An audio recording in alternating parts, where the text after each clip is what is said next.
بعد از مدتی که چهره‌های مختلف و تصاویر ساختیم، کاراکتر کم کم عوض میشه و یا اگر بخوایم چهره‌های موجود در صحنه‌ای که داریم رو با چهره‌های جدید جایگزین کنیم، فقط با پرایم نویسی منتقل نمیشه. پس بریم سراغ یک راه حل ساده و ترکیبی. متنی که هوش مصنوعی از عکس اصلی مدرک کرده بود رو ترجمه می‌کنیم و یک پرامپت جدید می‌نویسیم تا پوزیشن کاراکتری که می‌خوایم ایجاد کنیم شبیه عکس اصلی بشه. وارد فتوشاپ میشیم. باید رنگ چهره با محیط یکی بشه.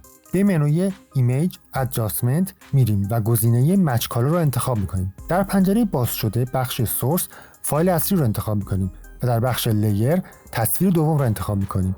حالا با بازی کردن با اسلایدرها رنگ و حال و هوای تصویر و چهره دقیقاً شبیه به هم میشه و با هر ابزار انتخابی که راحت هستید دور صورت رو انتخاب کنید. چهره ها رو توی لایه جدید کپی میکنید. حالا با ابزار موو صورت رو ببرید روی شخصیت ها و اپاسیتی رو کم کنید تا بتونید دقیقاً چشما و دهانا رو با هم تنظیم کنید. بعد از اینکه دو تا چهره کاملا روی هم منطبق شدن و در محل مناسب قرار گرفتن، ابزار اریز رو انتخاب می‌کنیم و به آرامی لبه‌های تیز صورت رو پاک می‌کنیم و در پایین کار می‌تونیم نتیجه نهایی رو ببینیم.